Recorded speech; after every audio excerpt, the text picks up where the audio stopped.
Opposition leader Bill Shorten is continuing his Queensland tour. He took questions a short time ago in Prosepine. We can bring that to you now. I think it is a disgrace that Australia only has 13 flagged vessels. I was looking up some numbers on the bus. Did you know that the United States has 2,100 ships? This is merchant marine commercial vessels. Norway has 1,800. The United Kingdom has 1,300 vessels carrying the English flag. The Germans have 3,000 ships carrying the German flag, civilian ships. Italy, Greece, Korea have many more than us. I mention them because they're all first world countries who pay proper wages, who manage to exist in first world tax regimes. They all have many more ships than Australia. I discovered Switzerland has 405 ships carrying the Swiss flag. Little technical point about Switzerland, it's landlocked. We are an island. We are the biggest island in the world and we have 13 ships. Now the reason why I think it's a disgrace is one, businesses in all those other countries can pay their seafarers properly and run profitable shipping businesses. Two, it's called national security. The government love to wrap themselves in the flag over, what you should wear on Australia Day, but they're asleep at the wheel when it comes to Australian seafarers. So we believe it's important that Australia has a trained source of seafarers in the unthinkable event there should ever be conflict. And the government might say that could never happen. Well, they're big on history lessons. I just say we need ships in Australia, other nations that can economically run a shipping service. And I want to put this point too. Anyone who drives up the Bruce Highway, you see the trucks. You look at the congestion. Well, long before we had the Bruce Highway, we've got the Blue Highway, the seas around Australia. Shipping is economically efficient in terms of fuel, in terms of climate change, in terms of congestion. So if the rest of the world can run ships, if we've got the Blue Highway around Australia, which is there all the time, doesn't need resurfacing, if we care about our national security, I make no apologies for being an enthusiast to look at policies to increase the number of ships carrying the Australian flag at their stern. Sorry? Oh, listen, I'm not rushing into a particular answer. I mean, a lot of those ships a lot of those countries have shipping companies. This argument that the government puts up that the only way they think you can have a shipping lines in Australia is to buy it, it's rubbish. How is it that other first world countries can maintain massive fleets of civilian shipping, and our country, we are such a soft touch compared to the rest of the world? I'm sick and tired of literally decades of economic rationalism saying that you can't have a seafaring industry, it's all too expensive. Well, the rest of the world hasn't given up on their seafarers, only we have. If Switzerland, they're landlocked, they've got more mountains than they've got ports, and they can have 405 ships. Why is it beyond the intellect and the imagination of Australia's business community and Australia's political leaders on the right wing of Australian politics not to have an Australian ensign at the back of the sterns of our ships? Mr. Shorten, here in Queensland we have continuous disclosure of political donations, but on the federal level we're not going to find out who's funding this forthcoming election until 2020. Isn't it time to really bring that down and have continuous disclosure at the federal level? Yes, I think that that's a good proposition. It's one that Labor's been advocating. I think that this government is addicted to money which they don't have to disclose on a timely basis, and a large amount of money where they don't have to identify the donor. It's my Labor Party who led the case against foreign donations. We implemented a ban on foreign donations before this government changed the law, and they had to be dragged kicking and screaming. That gave the LNP a distinct advantage. They've been able to get money from overseas, and we wouldn't. So if you like, it gave them an unfair advantage, but we think the best practice is what should apply. Secondly, we've decided that the Australian people need to have some opportunity to restore their faith in Australian government, of whoever's in charge. So we've proposed a National Anti-Corruption Commission. And then thirdly, we've said that you need to lower the threshold of donation disclosure. Or to put in plain English, if you give more than $1,000 to a politician for a political donation, we should know who you are. Now, I think real-time disclosure is important. And we're happy to work with the government and the experts on how we can do that in the most efficient way. It worries me that the Liberals will try and buy this election with undisclosed money, because currently you don't have to disclose a donor under $13,000, and someone could do that in each of the 6 branches of the Liberal Party, provided they're all talking to each other. That could be big amounts of money. It should be in real time. I worry that the vested interest, because of the government's, let's face it, the government looks after the big end of town, don't they? They want to give them a tax cut. They wanted to protect the banks. 26 times the current Prime Minister voted against a Banking Royal Commission. In fact, his own colleagues are now leaking on him and saying he was the last bloke to stand up to stop the Banking Royal Commission. So why would they want to cut off the tap of money which is undisclosed and not in real time? Mr. Shorten, should January 26 be legislated in Australia Day? Oh, listen, I love Australia Day. It's a public holiday. It's a chance to catch up with family and friends. But I'm getting a bit over the Australia Day debates. I think the nation is. It's not going to change.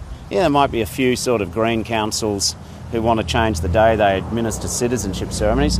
Public holiday is not going to change. And isn't it time for... And I do find it a bit odd that the government sometimes gets so obsessed about what I call these straw man issues. Straw man issue being something which isn't really going to happen, but they like to have a good talk about it anyway. And by the way, why are they so worried if Jeff Kennett has a different opinion? I don't mind the debate. I'm on the side of keeping January the 26th Australia Day. That's it. Really, if the government want to come back to Parliament and talk about legislating, they've got more important business to legislate than a particular public holiday. I would ask the government to legislate a National Anti-Corruption Commission. I would ask the government to legislate better thresholds and better disclosure regimes for political donations. I would just ask the government to turn up here and give $5 million to Prosepine. I can't stop them talking about what they want to talk about, but I promise Australians that for me, 2019 is about putting forward positive policies that affect you. I won't take a public holiday off someone, dealt with that issue, but I'm interested to find you a full-time job. I'm interested to make sure your kids can get an apprenticeship. I'm interested that you get an NBN which is reliable. I'm interested in Prosepine and Early Beach. You get the support to do full recovery, which has been too slow in coming. Does that mean you're inclined to support or oppose legislation? Oh, listen, this government, they've only allowed themselves 7 days in the Senate. Look, it is a bit, sorry, Jared, I'll come to your second question or your third question, but it is a bit of a joke, isn't it? This year, the Australian government, the LNP, Liberal government in Canberra, has proposed that for the first 8 months, they'll have 10 days of sitting in the House of Reps and only 7 in the Senate. Gee whiz, the Morrison government's a work-shy government. And if the only thing they've got in mind is legislating public holidays, how about they legislate penalty rates on public holidays? That's a more useful development. Was animal welfare watchdog site Aussie Farms in the wrong to reveal the contact details and locations of farms? Oh, I don't know about that. I respect people's privacy. I'm not sure that was necessary. I don't necessarily think that was a good idea by them to do. I like our farmers. They don't need to have some pest at their gate. Will you call on Beijing to release Australian Chinese writer Yang Hengzhen, who has been detained in China? Yeah, this is very concerning. We don't know what's happened. There are protocol, and first of all, I should say on this matter, we support what the government's doing so far. Secondly, I'm not going to do megaphone diplomacy. China's a big country, they've got their own laws. But there are protocols between countries that if you detain the citizen if you detain an Australian, the deal is with China that within 3 days we're notified. It appears to have taken at least 5 days, and the agitation of some of this gentleman's friends to let people know.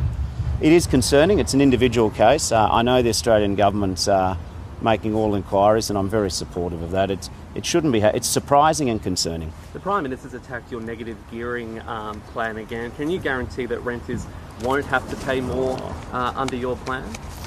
So I can guarantee renters a range of things, actually. We've proposed that under our national housing plan that we build the government support and support investments to build another 250,000 houses in Australia. That's going to help the rental pressure. This scare campaign by the government's ridiculous. If you can make $1 out of renting, if a property investor can make $1 out of renting, they're going to keep investing money. What I don't think we need to do is to sustain a business model for rich property investors that they get a tax subsidy to underwrite their losses. Property is still worth a lot in this country, and this government's just running needless scare campaign. I don't know what they're going to dream up next. So I wouldn't put it past this government this year, because they're so desperate that they say that Labor wants to introduce death taxes. That's crazy. But I tell you, this government never fails to surprise me with their ability to sort of, when given a choice, make the wrong choice. What do you make of the report today that the government's considering a cash splash on one-off payments for voters as an election sweetener? I think pensioners are doing it hard. But listen, again, it's January. The election's going to be around May the 18th.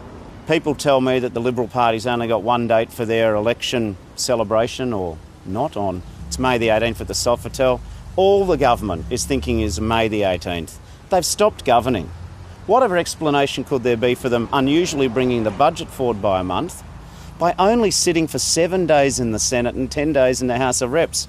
If any Australian worker goes back to work after Australia Day and says, "Hi boss, I only want to work for you 10 days in the next 8 months, well, it'd be pretty hard to defend that, except of course if you're the government. So I think this government's just totally in election mode.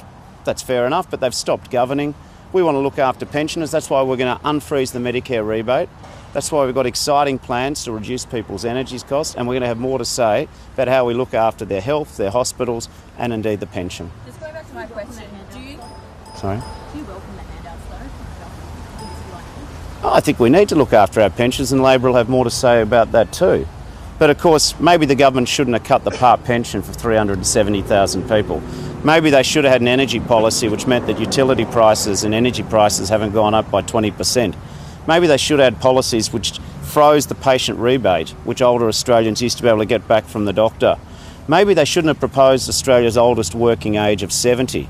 This government is not the friend of pensioners. They've been pushing, and Mr Morrison very proudly said he wanted everyone to work till they're 70. He's frozen the Medicare rebate, which means that what you get from seeing the doctor has stayed at the same price for 5 years.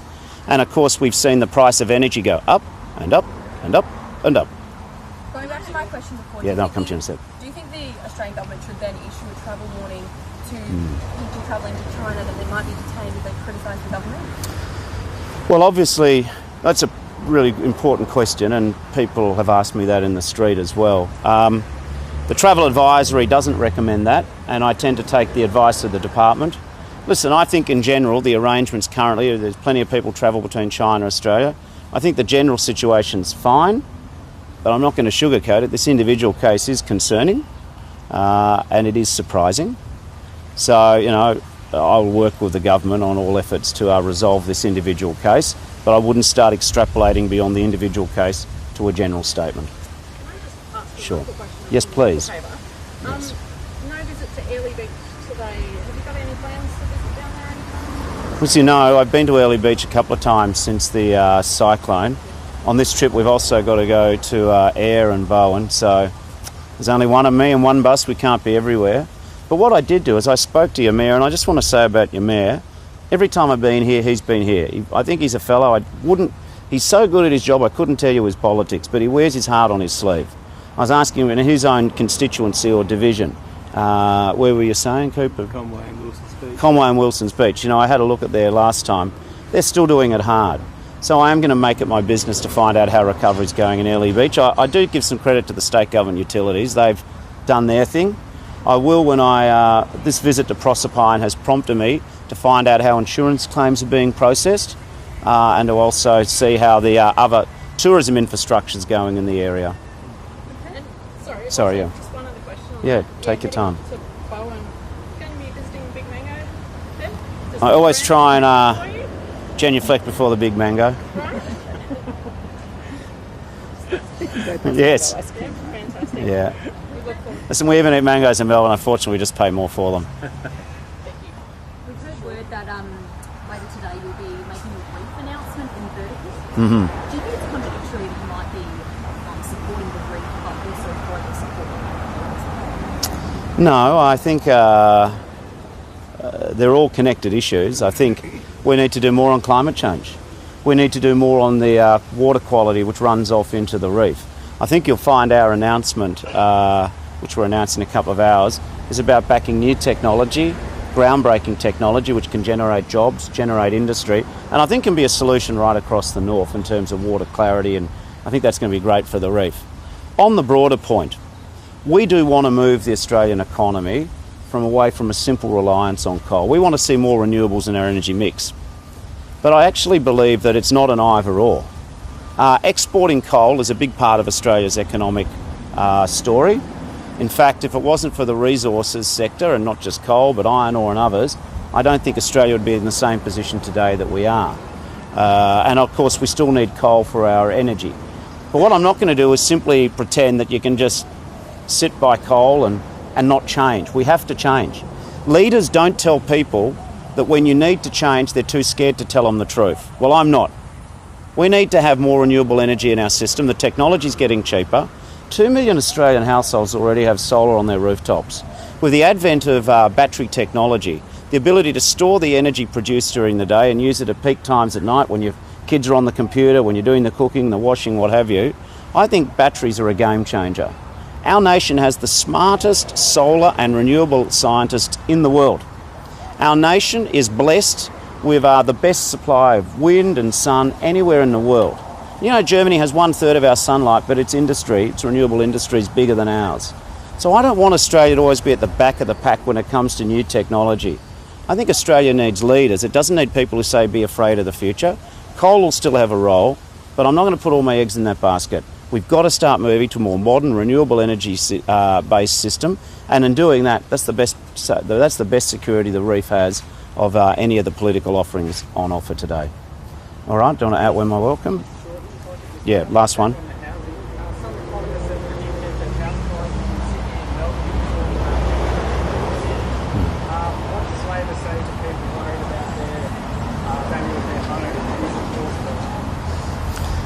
What's happened in Australia, and I think the government's been a bit cheeky on this whole negative gearing debate. What the government's trying to say is that because we want to withdraw a tax subsidy to property investors in the future so we give first home buyers a level playing field, what they're trying to say is the current fall in prices is something which is related. Let's put 2 or 3 key facts on the table. One, if you're currently negatively geared, that is, you've bought an investment property and when it makes a loss, you get a tax subsidy from the government. They're the rules.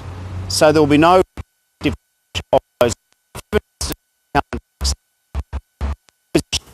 Well, as you can see, we're having some problems with the link there in Prosepine in Queensland. We'll leave the opposition leader, Bill Shorten, speaking as part of his bus tour of Queensland. A Chinese-Australian writer has been